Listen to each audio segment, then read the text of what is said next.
अस्सलाम वालेकुम, मेरा नाम मोहम्मद असद अली है और हम बिज़नेस मैथमेटिक्स की book written by Frank S Budnick की बुक सॉल्व कर रहे हैं। इससे पहले वीडियोस में हम चैप्टर 1 से लगातार सॉल्व करते हुए चैप्टर 5 के 5.2 तक कर चुके हैं।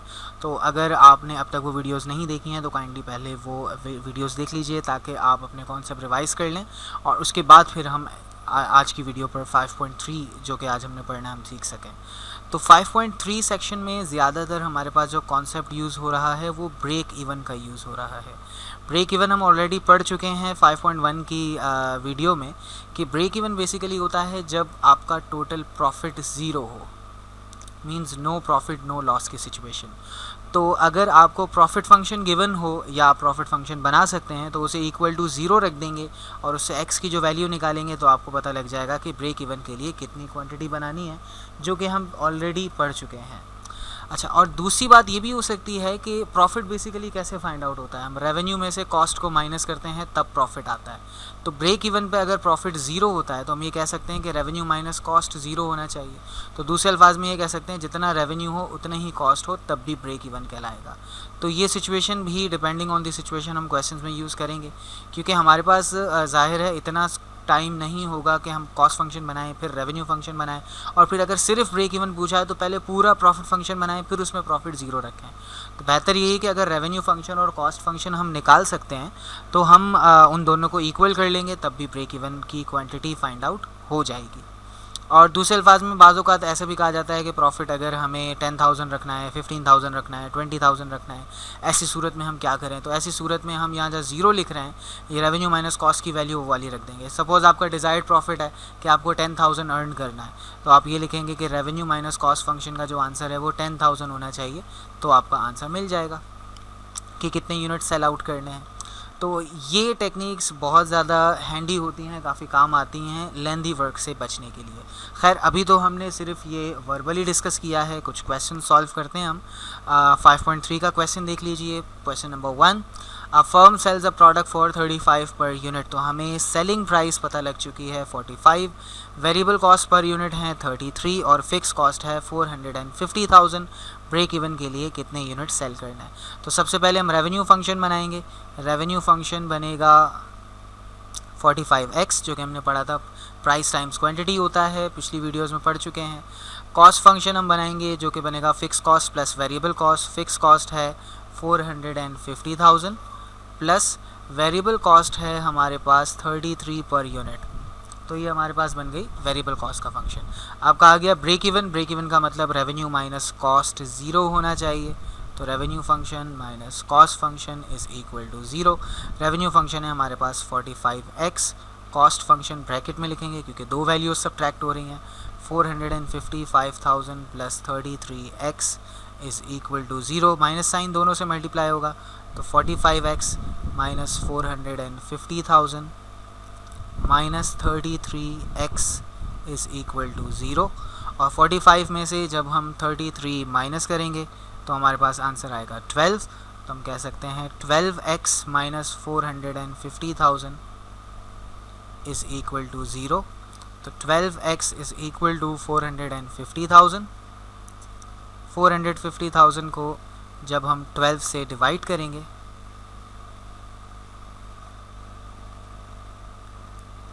तो आंसर आता है 37,500।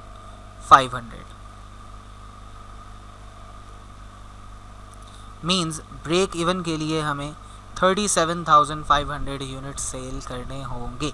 इसका एक ऑल्टरनेट फार्मूला भी यूज़ किया जाता है जो कि आप चाहें तो आप भी यूज़ कर सकते हैं। मैनेजरियल अकाउंटिंग में आपको ये पढ़ाया जाएगा।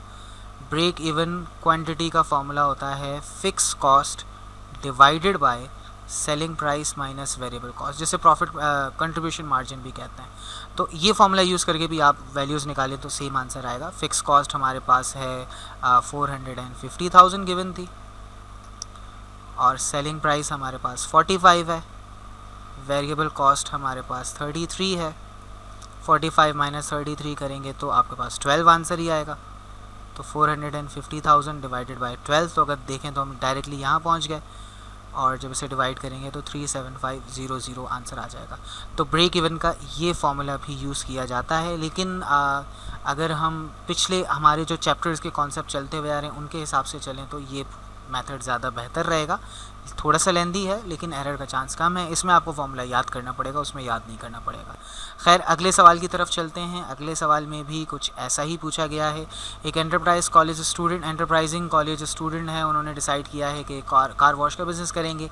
कार की परचेज़ कॉस्ट, उस बिज़नेस की परचेज़ कॉस्ट होगी 150,000 और कार वॉशेस की जो प्राइस होगी वो 5.5 होगी। तो रेवेन्यू फंक्शन भी हमारे पास आ जाएगा यहाँ पर, क्योंकि सेलिंग प्राइस आ गई। वेरिएबल कॉस्ट पर कार हमारे पास 1.5 आ रहा है और फिक्स कॉस्ट भी आ रही है। तो how many cars must be washed in order to recover 150,000 purchase price. दूसरे अल्फाज में यही कहा जा रहा है कि फ़िक्स कॉस्ट को रिकवर करने के लिए कितनी हमें जो है वो कार्स बेचनी चाहिए। तो ये बेसिकली दूसरे अल्फाज में ब्रेक इवन ही पूछ रहा है कि फ़िक्स कॉस्ट को रिकवर करने का मतलब यही होता है ब्रेक इवन। मीन्स अगर आप एक कार वॉश कर रहे हैं तो ज़ाहिर लॉस होगा। 2 कार वॉश, अगर आपको याद हो मैं इस तरह समझा देता हूँ। हमारा रेवेन्यू फंक्शन ऐसा था, कॉस्ट फंक्शन ऐसा था, और अगर सिर्फ वेरिएबल कॉस्ट फंक्शन बनाएं तो वो इस तरह बनेगा। ये सिर्फ वेरिएबल कॉस्ट है और ये variable cost plus fix cost है। तो अगर आप यहाँ पर आ रहे हैं तो इसका मतलब ये है कि अब फिक्स कॉस्ट जो है वो हमने कवर कर ली है।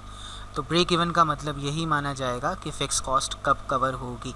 तो बिल्कुल सेम तरीके से ही सॉल्व होगा, लेकिन क्योंकि इवन नंबर है क्वेश्चन का तो हम इसे सॉल्व कर लेते हैं। रेवेन्यू फंक्शन बनेगा 5.5x, कॉस्ट फंक्शन बनेगा 150,000 प्लस 1.5x। तो ब्रेक इवन बनेगा revenue minus cost function. Revenue function is equal to 0 होना चाहिए। रेवेन्यू फंक्शन है 5.5x minus 150,000 plus 1.5x is equal to 0। तो 5.5x minus 150,000 minus 1.5x is equal to 0। 5.5 से 1.5 minus करेंगे तो 4 आंसर आएगा, और 150,000 को दूसरी तरफ शिफ्ट करके जब 4 से डिवाइड करेंगे तो हमारे पास आंसर आता है 37,500। इत्तफाक दोनों का आंसर सेम आ रहा है। शायद पार्ट 1 में भी हमारे पास यही सवाल आंसर आया था जी, 37,500। तो ये हमारे पास यूनिट्स आ गए, इतने यूनिट्स बेचे जाएं ब्रेक इवन के लिए। खैर, नेक्स्ट क्वेश्चन नंबर 3 की तरफ चलते हैं। क्वेश्चन नंबर 3 में कहा गया एक चैरिटेबल ऑर्गेनाइजेशन, एक रैफल है जिसके 10,000 रुपये उनको रेज़ करने हैं। The 500 chances will be sold, means unit बताए गए हैं। The car will cost organization 15,000। How much each ticket cost if the organization wishes a net profit of 10,000। तो इसमें अगर आप एनालाइज़ करें तो आपको फ़िक्स कॉस्ट गिवन है। कौन कौन सी फ़िक्स कॉस्ट है? पहली जो फ़िक्स कॉस्ट है वो है आपके पास 15,000 की, और organization is planning a raffle to raise 10,000, और ये भी आपके पास 10,000 तो खैर उनका प्रॉफिट होगा। 500 चांसेस विल बी सोल्ड, तो हमें एक्स भी पता है कि 500 चांसेस होंगे, और हमसे पूछा गया है कि टिकट की कॉस्ट क्या होनी चाहिए। दूसरे अल्फाज में how much should each ticket cost, price क्या होनी चाहिए, सेलिंग प्राइस पूछी गई है। तो हमें वही रेवेन्यू फंक्शन क्या होता है? रेवेन्यू फंक्शन होता है price multiply by quantity. Price हमें नहीं पता तो उसको पी बोल देते हैं। एक्स हमें पता है वो है 500। पिछले सवालों में एक्स नहीं पता होता था। अच्छा, कॉस्ट फंक्शन बताते हैं हम। कॉस्ट फंक्शन हमारे पास फ़िक्स कॉस्ट है 15,000 प्लस वेरिएबल कॉस्ट हमारे पास कुछ भी नहीं है,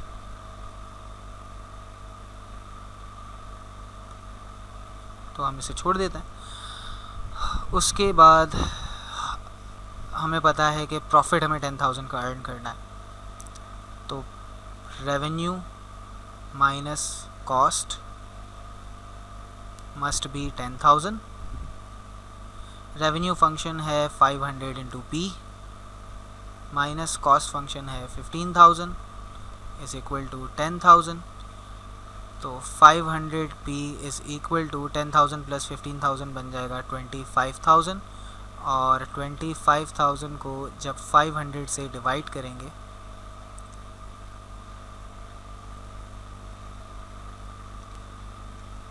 तो आंसर आएगा 50। तो टिकट प्राइस शुड बी 50। काफ़ी इजी सवाल था। मींस हमें सिर्फ इस सवाल में ये करना था कि प्राइस मालूम करनी थी, बाकी सारी चीज़ें हमें गिवन थी। क्वेश्चन 4 की तरफ चलते हैं। क्वेश्चन 4 में कहा गया एक पब्लिशर है, उसके पास फिक्स कॉस्ट है 250,000 और contribution to the profit and fix cost from the sale of each book is 6.25। अभी थोड़ी देर पहले हमने डिस्कस किया था कि कंट्रीब्यूशन क्या होता है। कंट्रीब्यूशन होता है selling price minus variable cost, जो कि हमने थोड़ी देर पहले सीखा था। तो कंट्रीब्यूशन हमें गिवन है, तो इससे हम वेरिएबल कॉस्ट निकाल लेंगे, क्योंकि हमें सेलिंग प्राइस तो गिवन है। अच्छा, सेलिंग प्राइस नहीं गिवन है, ठीक है। तो कहा गया है पब्लिशर की फ़िक्स कॉस्ट है, फ़िक्स कॉस्ट हमें गिवन है, फ़िक्स कॉस्ट है 250,000 associated with the production. Contribution भी हमें दिया हुआ है।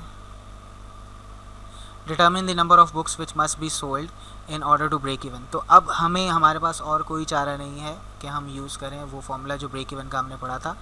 ब्रेक इवन की क्वांटिटी बराबर होती है fix cost divided by selling price minus variable cost, जिसे हम कंट्रीब्यूशन कहते हैं। तो फिक्स कॉस्ट है हमारे पास 250,000 डिवाइडेड बाय सेलिंग प्राइस, हमारे पास नहीं पता, selling price minus variable price की डायरेक्ट वैल्यू गिवन है जो कि है 6.25। तो 250,000 को जब डिवाइड करेंगे 6.25 से तो आंसर आता है 40,000। तो ब्रेक इवन के लिए इन्हें 40,000 बुक्स सेल करनी पड़ेंगी।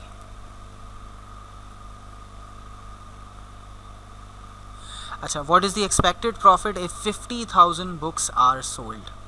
अगर 50,000 बुक्स को सेल किया जाए तो कितना प्रॉफिट होगा। तो इसके लिए हम एक फॉर्मूला यूज़ करेंगे जो कि मैं आपको अभी बिल्कुल बेसिक से यहाँ सेपरेटली हम उस पर डिस्कस करते हैं।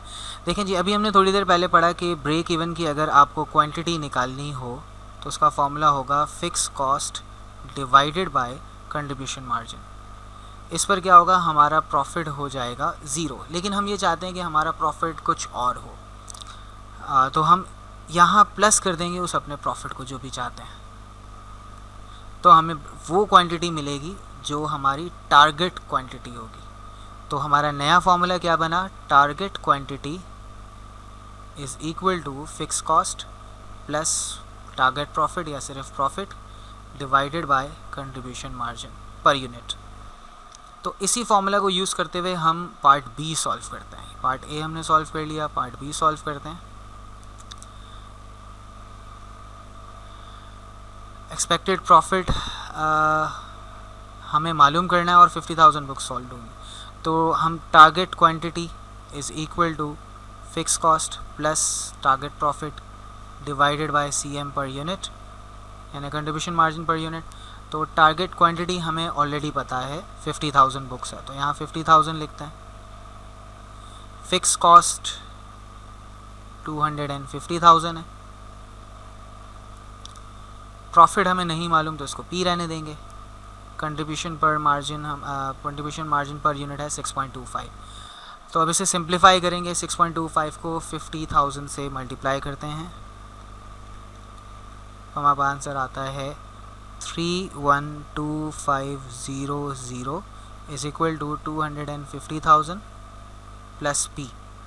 तो अगर हम माइनस कर दें 312,500 में से 250,000 तो आंसर आता है 62,500।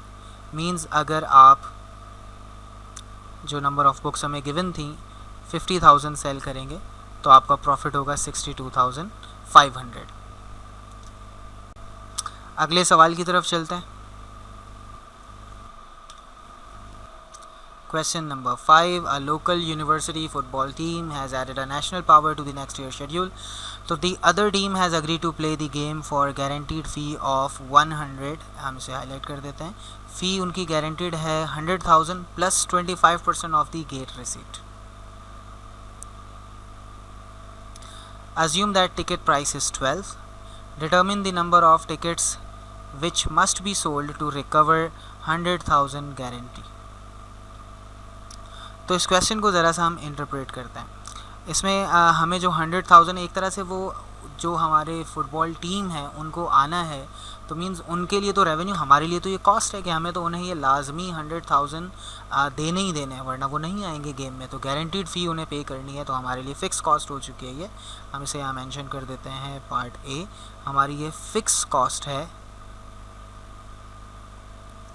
100,000 और प्लस जितनी भी हमारे जो रेवेन्यू होगा गेट से उसका 25% भी नहीं देंगे. फ़िलहाल फ़िक्स कॉस्ट तो हमारी 100,000 है. अब कहा गया determine the number of tickets that must be sold to recover 100,000. तो ये ब्रेक इवन की क्वांटिटी पूछी जा रही है दूसरे अल्फाज में. तो ब्रेक इवन की क्वांटिटी के लिए हम क्या करेंगे,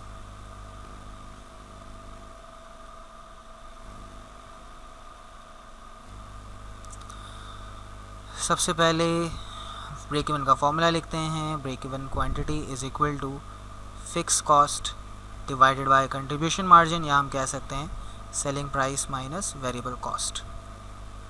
तो फिक्स कॉस्ट हमारे पास है 100,000, सेलिंग प्राइस बताई हुई है 12, वेरिएबल कॉस्ट कितनी है. देखिए हमें क्या पे करना है, 25% ऑफ द गेट रिसीट. तो अगर एक टिकट 12 रुपये का है तो उसका 25% हमें पे करना पड़ेगा. तो इसका मतलब हमारी ये वेरिएबल कॉस्ट हो गई एक तरह से, कि 12 का 25% बनता है 3 रुपीज़ पर टिकट हमें भी पे करना है. तो हमारी टोटल कॉस्ट बन जाएगी 100,000 प्लस 3x. तो खैर ये -3 कर लिया हमने. तो ब्रेक इवन क्वांटिटी बनती है 1 लाख डिवाइडेड बाय 9,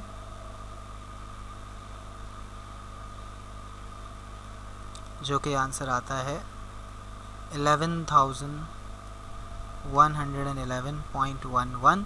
दूसरे अल्फाज में कह देते हैं कि हम 11,112 टिकट चाहिए, क्योंकि 11 करेंगे तो उस पर कुछ लॉस हो रहा होगा.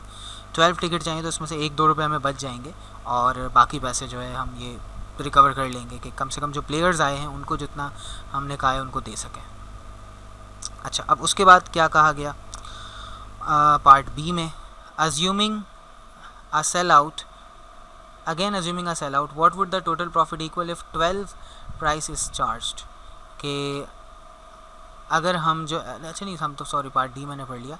If the college officials hope a net profit of 240,000 from game, how many ticket must be sold. तो आपको टारगेट प्रॉफिट दे दिया, 240,000 रखना है. तो टारगेट प्रॉफिट वाला फॉर्मूला हम यूज़ करेंगे जो हमने सीखा अभी. टारगेट प्रॉफिट का फॉर्मूला होता है target quantity is equal to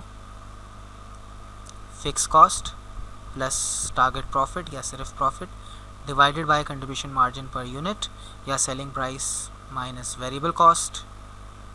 ये दोनों पर यूनिट होते हैं. तो टारगेट क्वांटिटी हमें फाइंड आउट करनी है.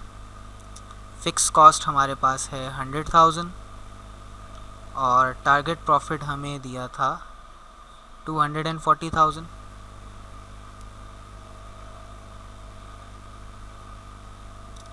Divided by selling price minus वो 9 ही आएगा. अब 12 माइनस 3 9 बनता है.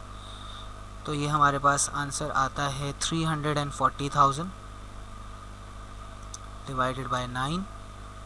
तो ये नंबर ऑफ़ टिकट्स बनती हैं 3777.78, जो कि मीन्स बन जाती हैं 37778 approximately.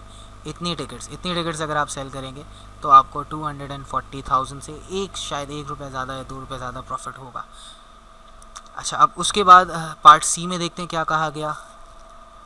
If the seller of 50,000 fans is assured, means 50,000 ticket तो कंफर्म जाएंगी. What ticket price would allow the university to earn the desired profit of 240,000. तो देखिए अब थोड़ी सी चेंजिंग आ रही है. वो क्या चेंजिंग आ रही है, सेल हमें क्वांटिटी पता है कि इतनी क्वांटिटी सेल होगी, हमें प्रॉफिट पता है कि इतना प्रॉफिट रखना है, लेकिन फ़िक्स कॉस्ट तो हमें अंडरस्टूड है कि वो 100,000 है. हम यहाँ डेटा नीचे बना लेते हैं ताकि आसानी रहे. पार्ट सी की बात करें, क्वांटिटी हमें पता है कि 50,000 होगी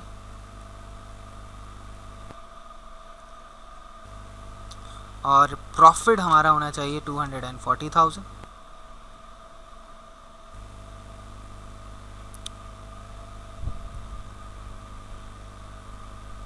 फिक्स कॉस्ट हमें पता है जो कि है 1,00,000 रुपये, और पूछा गया सेलिंग प्राइस क्या होनी चाहिए, what ticket price, selling price क्या होनी चाहिए। सेलिंग प्राइस को हम एस कह देते हैं, और वेरिएबल कॉस्ट क्या होगी वो हमें ऑलरेडी पता है जो कि है 25% ऑफ एस। 25% का मतलब 0.25 होता है, तो 0.25 ऑफ एस ये वेरिएबल कॉस्ट हो गई हमारे पास। तो अब हम वही ब्रेक इवन जो टारगेट क्वांटिटी वाला फॉर्मूला था वो यूज़ करेंगे। टारगेट क्वांटिटी हमें पता है, टारगेट प्रॉफिट पता है, फिक्स कॉस्ट पता है, कंट्रीब्यूशन हम इनको माइनस करके मालूम कर लेंगे, तो उससे हमें एस की वैल्यू मिल जाएगी, यानी सेलिंग प्राइस मिल जाएगी। तो फॉर्मूला लिखते हैं हम, टारगेट क्वांटिटी बराबर होती है fix cost plus target profit divided by selling price minus variable cost. Values इसमें सब्स्टिट्यूट करते हैं। टारगेट क्वांटिटी हमारी है 50,000, फिक्स कॉस्ट है 1,00,000, profit 240,000,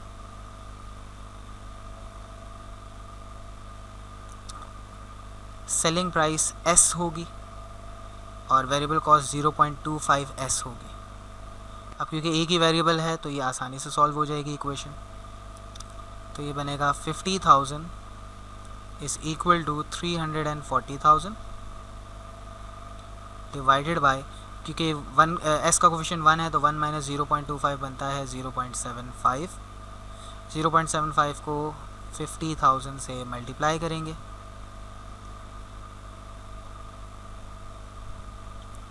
S is equal to 340,000।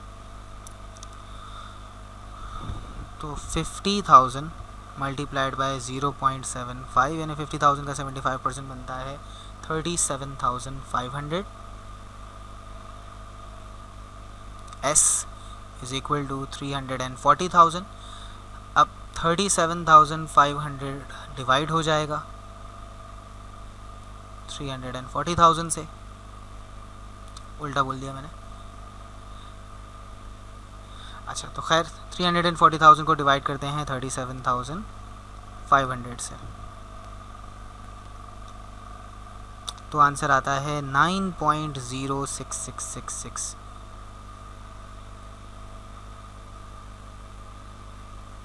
यानी कि 9.07।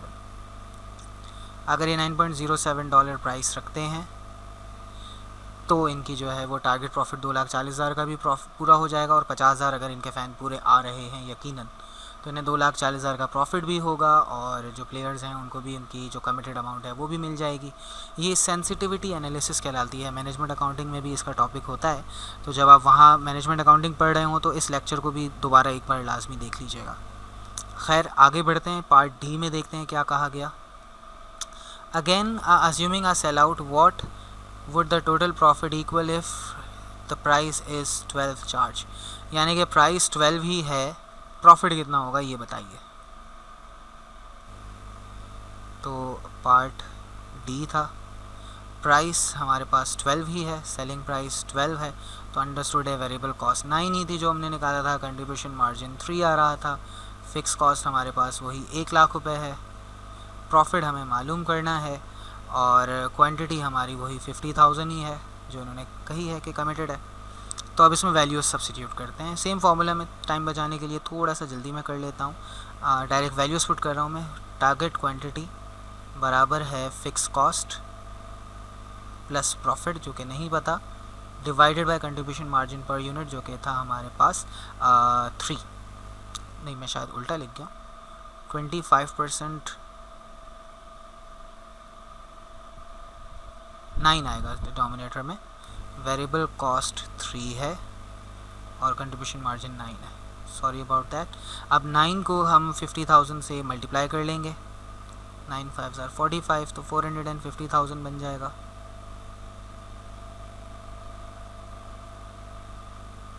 और 450,000 से ये 1,00,000 माइनस कर लेंगे तो हमारा टारगेट प्रॉफिट आ जाएगा 3.5 लाख रुपए।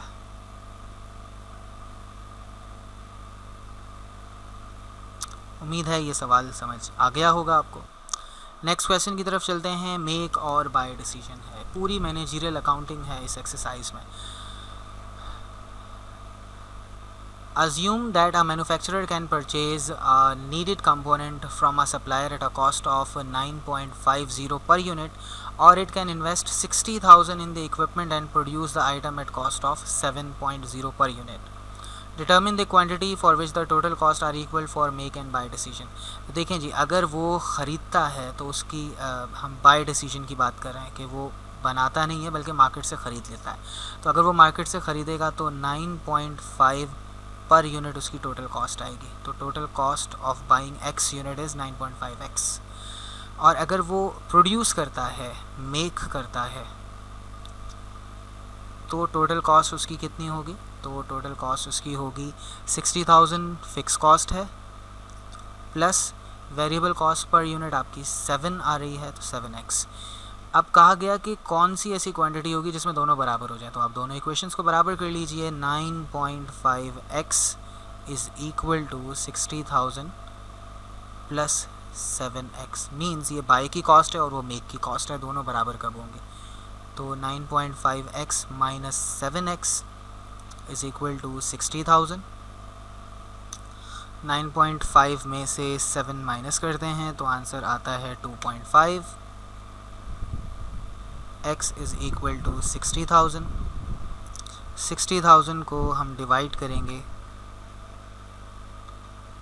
2.5 से, तो आंसर आएगा 24,000।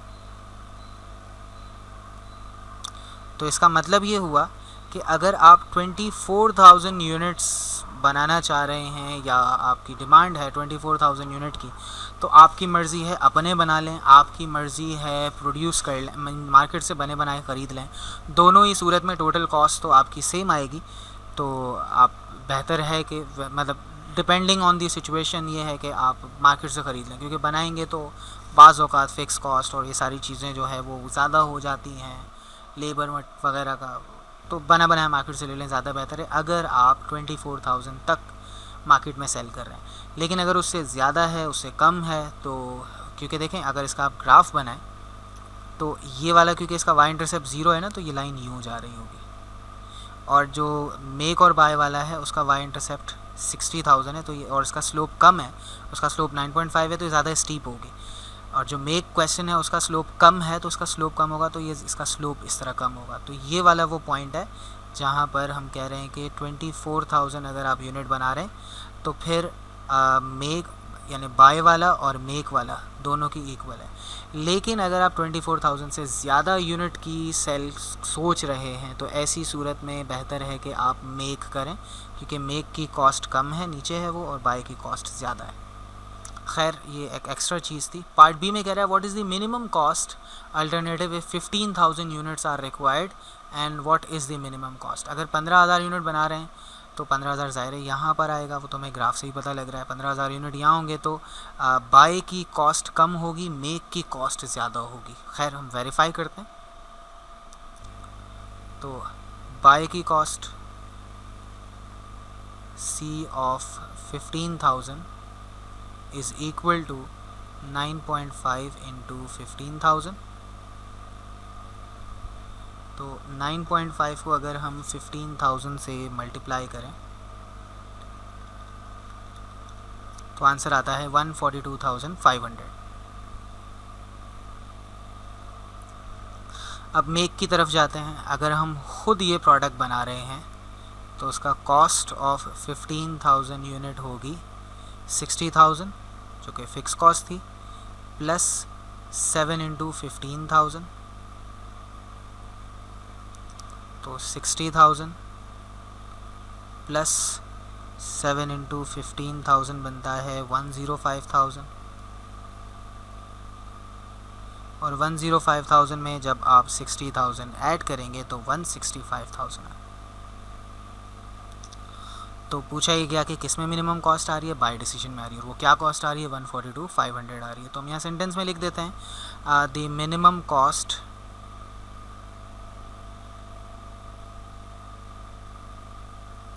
For 15,000 units is 142,500 for buying option. अच्छा जी, पार्ट बी के बाद part C, if the number of units required of the component is close to break even quantity, what factors might influence the final decision to make or buy. ये वही बात हो रही है जो मैंने पार्ट ए में कहा था कि अगर number of units break even के तौर पे हमें ले जाना है तो ज़ाहिर ब्रेक इवन बाय डिसीजन पर अलग होगा और मेक डिसीजन पर अलग होगा. तो अब क्वालिटेटिव फैक्टर्स कौन से होंगे? तो क्वालिटेटिव फैक्टर्स वही होंगे कि बनाने में हमें ज़्यादा जो है वो स्टेट रेगुलेशंस और ये सारी क्वालिटी कंट्रोल, क्वालिटी एश्योरेंस, ये सारी चीज़ें देखनी पड़ेंगी. जबकि हम अगर ख़ुद बाई कर रहे हैं मार्केट से तो फिर हमें ये सारी चीज़ें नहीं देखनी पड़ेंगी. जिसने बनाई हैं वो स्टेट रेगुलेशंस को फॉलो करते हुए अपने स्टैंडर्ड के मुताबिक बनाएगा. खैर ये सिर्फ़ और सिर्फ एक थ्योरेटिकल क्वेश्चन था खुद से लिखने का. क्वेश्चन 7 की तरफ चलता है. A local civic arena is negotiating a contract with touring ice skating show icy blades. ठीक है, नाम है उसका. फ्लैट फ़ी लेते हैं 60,000 per night plus 40% of the gate receipt.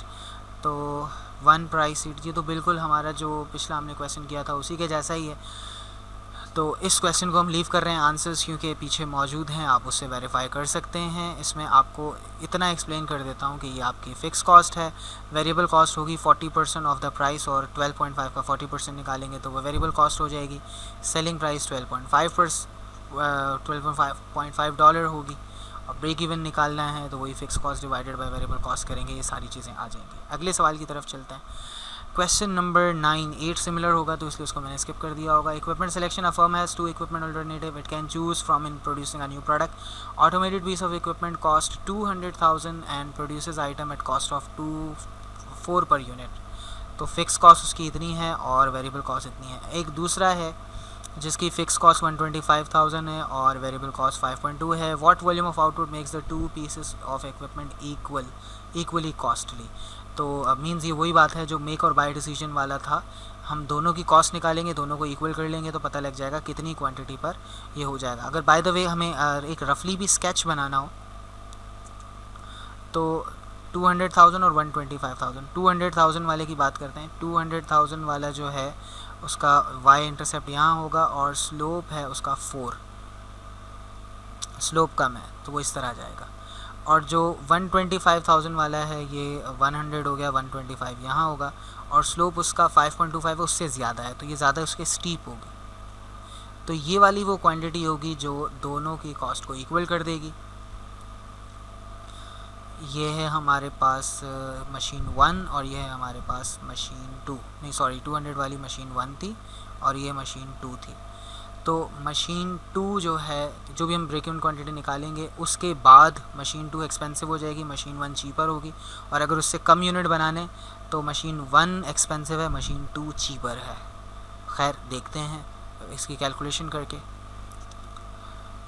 Part A करने जा रहे हैं हम. कॉस्ट ऑफ ऑप्शन 1 होगा, हम यहाँ कह देते हैं ऑप्शन 1 या मशीन 1 एक ही बात है.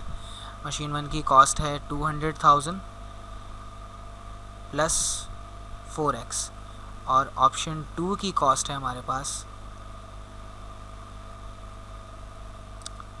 125,000 प्लस 5.25x. और अब हमें इन दोनों को इक्वल रखना है तो हम ये कह देते हैं 200,000 plus 4x is equal to 125,000 plus 5.25x. 5.25 को दूसरी तरफ सब्ट्रैक्ट कर लेंगे, 4 को दूसरी तरफ ले आते हैं और 125 को यहाँ ले आते हैं ताकि दोनों तरफ हमें पॉजिटिव आंसर्स मिल जाए. वरना दोनों तरफ माइनस में आंसर आएगा, फिर माइनस माइनस कैंसिल करना पड़ेगा. 200,000 में से 125 निकलेंगे तो 75,000 आंसर आएगा और 5.25 में से 4 माइनस करेंगे तो 1.25 आएगा. तो 75,000 डिवाइडेड बाय 1.25 आंसर बनता है 60,000.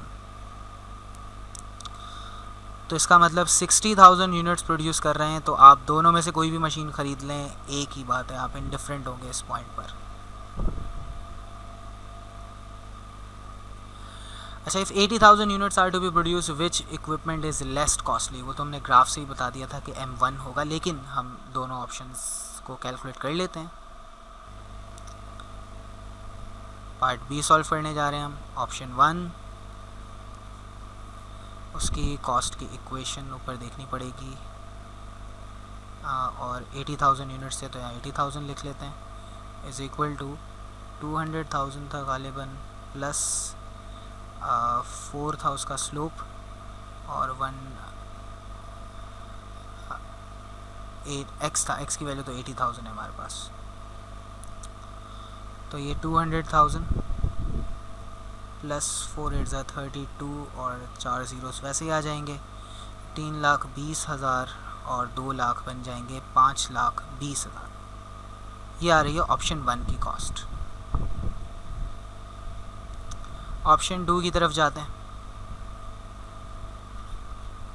ऑप्शन 2 के अगर 80,000 यूनिट प्रोड्यूस करने हमें यूजिंग मशीन 2, तो वो हो जाएगा 1,25,000 प्लस 5.25 इंटू x जो कि था 80,000, तो 125,000 प्लस 5.25 को जब हम 80,000 से मल्टीप्लाई करेंगे तो आंसर आएगा 4,20,000। तो ये बन जाएगा 5,45,000। तो जो हमने पहले ही बता दिया था ग्राफ को देखकर, वो यहाँ हम कह चुके हैं कि for 80,000 units option 1 is cheaper, या machine 1 is cheaper with total cost of 520,000। तो ये हो गया हमारा क्वेश्चन नंबर 9। क्वेश्चन 10 की तरफ चलते हैं। मिलता जुलता क्वेश्चन है, manufacturers is interested in introducing the robotics technology in one of the production process. The process is one which would provide a hostile environment for humans. To be more specific, the process involves exposure to extremely high temperature as well as to potential toxic fumes. Means जब ये ज़्यादा temperature है और काफ़ी chemicals हैं, तो इंसानों से बेहतर है हम रोबोट से ही काम करवा लें ताकि उनकी सेहत ख़राब ना हो इंसानों की। तो 2 robots which appear to have capabilities for executing the functions, 2 robot हैं, they appear to no significant difference in the speed वगैरह वगैरह। पहले रोबोट की कॉस्ट है 1,80,000 रुपये और मेंटेनेंस है 100 रुपये पर आवर, और दूसरे की कॉस्ट है 2.5 लाख रुपये, मेंटेनेंस है 80 रुपये पर आवर। तो ये बिल्कुल पिछले सवाल के जैसा ही है। पहले की कॉस्ट की इक्वेशन बनेगी 180,000 प्लस 100x, और दूसरे की इक्वेशन बनेगी, ये 1 की या 2 की, दूसरे की इक्वेशन बनेगी 250,000 प्लस 80x। तो पहला वाला जो है वो 2.5 लाख प्लस 80, स्लोप कम है उसका, लेकिन वो 2.5 लाख से शुरू होगा। 2.5 लाख यहाँ पर ऊपर की तरफ होगा ऐसे, और नीचे वाले का स्लोप ज़्यादा है तो वो ऐसे जाएगा। तो ये वो पॉइंट, तो ये हमारे पास जो 2.5 लाख वाला है वो रोबोट 1 है और ये रोबोट 2 है। तो हम दोनों को इक्वल करके बता लेंगे कि कौन सी क्वांटिटी है। उसके बाद अगर जो भी हमारा आंसर आ रहा होगा, define the level of operation for which the each robot, ठीक है, तो ये हम यही कह देंगे। इससे पहले जो है रोबोट 2 सस्ता है क्योंकि रोबोट 2 की वैल्यू नीचे आ रही है। रोबोट 2 इतने यूनिट से पहले, सपोज़ ये 20,000 आ रहे हैं, लेट्स सपोज, तो हम ये कहेंगे 20,000 से अगर कम यूनिट बना रहे हैं तो रोबोट 2 जो है वो लेस कॉस्टली होगा, और अगर 20,000 से ज़्यादा यूनिट बना रहे हैं तो रोबोट 2 मोर कॉस्टली होगा, रोबोट 1 लेस कॉस्टली होगा। अगले सवाल की तरफ चलते हैं हम। Question number 11, computer software development है और वेरिएबल वैरायटी ऑफ पर्पस है। One of the major cost associated with the software is development cost. तो हमें क्या क्या डेटा दिया हुआ है? The vice president information whether it's less costly to have its own programming staff or to, ये तो मेक एंड बाय के डिसीजन की तरह लग रहा है कि अपना स्टाफ रखें या बाहर से बनवा लें। The cost of both options are linear functions है। The vice president in house 150 per line code, ठीक है जी, एक लाइन के $1.5 दे सकता है। In addition annual cost of 30,000, तो ये फिक्स कॉस्ट आ गई, वेरिएबल कॉस्ट आ गई। और अगर आउटसाइड करवाएं तो 2.25 पर लाइन आएगी। तो ये दो इक्वेशन जो कॉस्ट की बनेंगी वो आप ये करेंगे कि इनसाइड जो है मीन्स अपने ही प्रोग्रामर से करवाएंगे, तो कॉस्ट बनेगी 30,000 प्लस 1.5x, और अगर आप आउटसोर्स करवाते हैं या आउटसाइड बनवाते हैं तो कॉस्ट होगी 2.25x। और आगे के सारे वही चीज़ें हैं, कब इक्वल हो जाएंगे वगैरह वगैरह, तो आपने ये खुद करना है। क्वेश्चन नंबर 12 वही सेंसिटिविटी एनालिसिस है, ब्रेक इवन वगैरह के सवालात हैं। Because the parameter constant used in mathematical models are frequently estimate actual result may differ. तो आगे कह रहा है कि the account some of the uncertainties क्या है, the objective is to assess how much solution might change if there are changes in the model parameters. तो assume in previous exercise the software development cost outside might actually fluctuate between +-20% from this. तो recompute the break even point if cost are 20% higher और lower. तो आप अलग से जो है पहला वाला जो आउटसाइड वाली थी उसकी तो इक्वेशन सेम रहेगी, आउटसाइड वाली की दो इक्वेशंस बनेंगी, एक 20% बढ़ाकर आप बनाएंगे, यानी 2.25 का 20% अगर आप बढ़ा दें 2.25 मल्टीप्लाई बाय 1.2 करेंगे 20% बढ़कर आ जाएगा, 2.7 के साथ बनाएंगे। मींस जो आउटसाइड के ऑप्शन की इक्वेशन बनेगी वो बनेगी 2.7x जो 2.5 बन रही थी। ये होगा सिचुएशन नंबर 1। सिचुएशन नंबर 2 में क्या बनेगी, इनसाइड की वही इक्वेशन रहेगी, आउटसाइड की बनेगी 2.25 को अगर हम 20% कम कर लें तो इसका मतलब 80% बच जाएगा, तो 0.8 से मल्टीप्लाई कर देते हैं तो 1.8, तो वो बनेगा 1.8x। तो ऐसी सूरत में आप फिर जो है ये सारे ऑप्शंस दोबारा से कैलकुलेट करेंगे जो कि हम पिछले क्वेश्चन में कर चुके हैं। तो काफ़ी इसमें हमने कॉन्सेप्ट डिस्कस कर लिए हैं, आगे काफ़ी सारे सवालात हैं, लेकिन कॉन्सेप्ट क्योंकि सेम है, बिल्कुल सेम है, तो इसलिए हम आगे के सवालात को डिस्कस नहीं कर रहे वक्त की कमी होने की वजह से। तो उम्मीद है आपको ये एक्सरसाइज समझ आ गई होगी। आपके वक्त का बहुत शुक्रिया। अल्लाह हाफ़िज़।